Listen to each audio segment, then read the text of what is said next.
Good afternoon, I'm Sean Yao, and this is One News Now.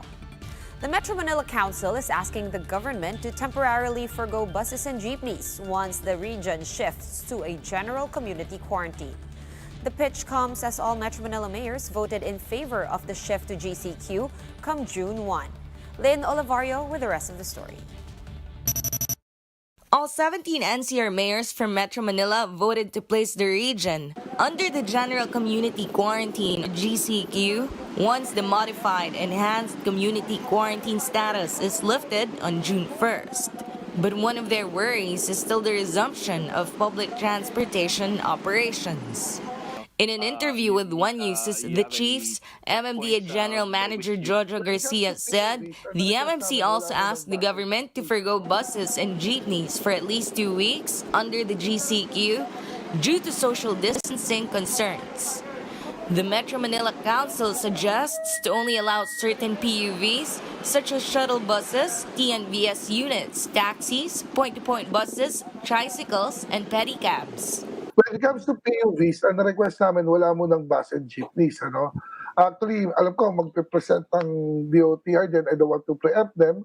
Pero yung mga shuttle, papayagan natin yan, tricycle, pwede yan. TNVS, taxi, papayagan yan. Kasi nga, mas madaling i-monitor yung laman.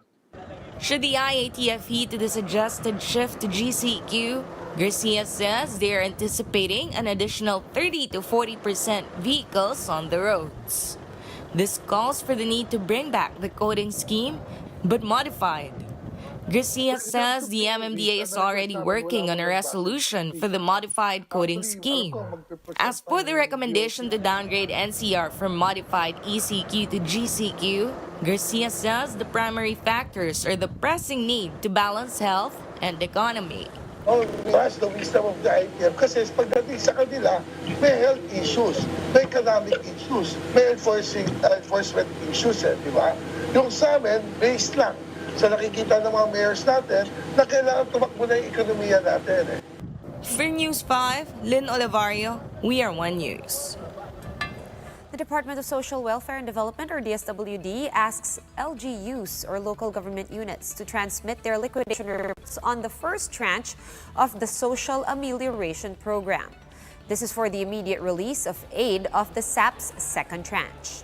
The department says the reports will still undergo validation and vetting that will take around 15 days.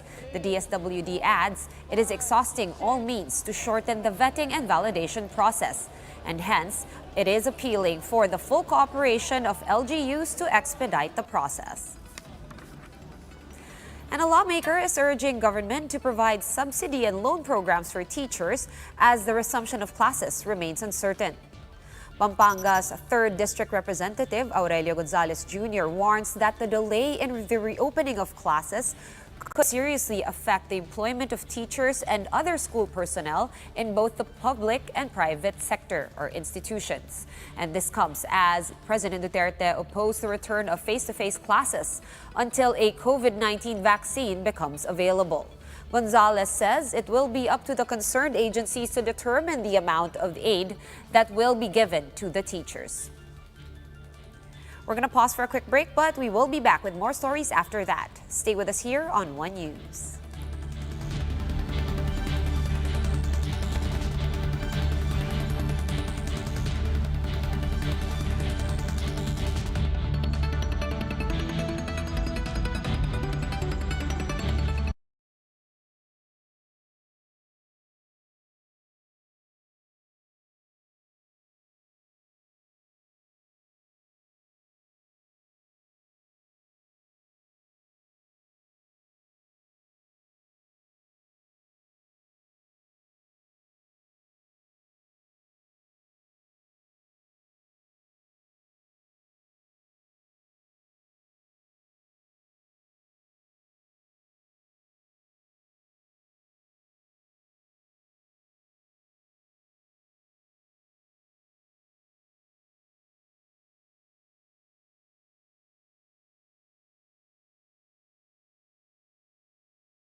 Afternoon, this is One News Now. 11 students from Cebu who availed of the government's Balik Probinsya program tested positive for COVID-19. According to the Ministry of Health of the Bangsamoro Autonomous Region in Muslim Mindanao, all of the students are now quarantined at the Maguindanao Provincial Hospital after arriving at the province on May 15th. Minister Dr. Safrula Dipatuan says they were supposed to go to the towns of Sultan Kudarat, Sharif Aguak, Datu Piang, Buluan, South Upi, Datu Odin Sinsuat, and Datu Paglas. Last week, a 22-year-old male student from the same group turned out positive for the SARS-like disease. And under the guidelines of the Balik Probinsya program, the local government where locally stranded individuals or LSIs have been residing must ensure that they have gone through 14 days of quarantine. It is up to the receiving LGU whether or not to place the LSI under another 2 weeks of isolation. With the new confirmed cases, BARMM's total infections now stands at 23. Health Undersecretary Maria Rosario Vergeire announces that it has now 44 accredited laboratories for COVID-19. Actual tests conducted daily now stands at around 8,500 to 9,500. Vergeire says the health department saw a downward trend on the number of conducted tests due to the shortage of supplies in some labs. However, she assures that they have already taken steps to source these materials. On Wednesday, the country recorded 350 new cases, bringing the national total to 14,669. This is the highest recorded COVID-19 cases since May 8th. Vergeire explained that the rise is due to the inclusion of tests done to returning overseas Filipino workers. We'll have more stories after a quick break. We'll be right back here on One News.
You're still with us here on One News Now.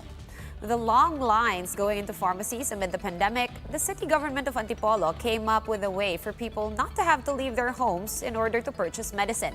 For the details, JC Cosico is joining us live from Antipolo. JC, exactly how is the local government doing this?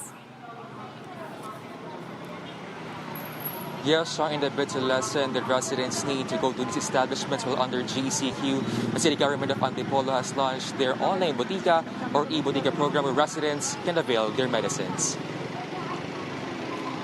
To place an order, the customer has to visit the Facebook page of Antipolo e-botika. A chat support group will get the customer's contact details, order, and drug prescription. They will also ask a copy of their valid ID and a selfie for confirmation. Senior citizens and PWDs may avail discounts. Once an order is placed, it will be sent to their partner drug store for a price quotation that will be reviewed and approved by the customer. There is no minimum or maximum amount for the order. A person from the LGU is tasked to avail the medicines that will be delivered straight to the customer's residence the next day. Payment is made through cash on delivery or via online payment such as PayMaya with no service fee. Antipolo's e-Palengke e-botika accepts orders from 9 a.m. to 12 noon daily, and last month they also launched their e-Palengke program, which aims to lessen the residents' need to go to the market. As of yesterday, the city has a total of 153 COVID-19 cases with 61 recoveries and 26 deaths. Sean?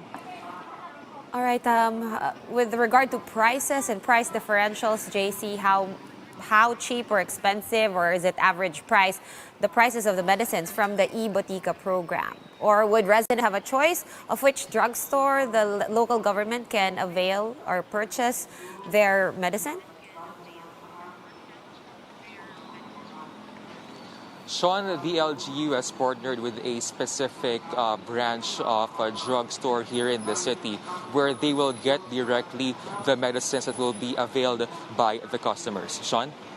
All right, with regard to the e-Palengke, how does that happen? What's the details on that? And when is Antipolo City to roll that program out? Yeah, Sean, the e-Palengke was actually launched last month. It's the same thing like this e-botika, where it's also aimed to lessen the residents' need to go out and go to the market, where they just can visit the Facebook page of this e-Palengke where they can place their orders. Sean? All right, I can't help but notice behind you, JC, there's quite a lot of people on your left-hand side, right behind you. What's going on over there? Okay, so since Rizal is placed under GCQ, we are actually seeing some residents here going in the market. So meron namang mga tao dito from the LGU who's reminding them of physical distancing. Sean? All right, thank you very much for that update from Antipolo. JC Cosico of News 5. Thank you. For more updates, follow News 5, The Philippine Star, and Business World online. I'm Sean Yao, and we are One News.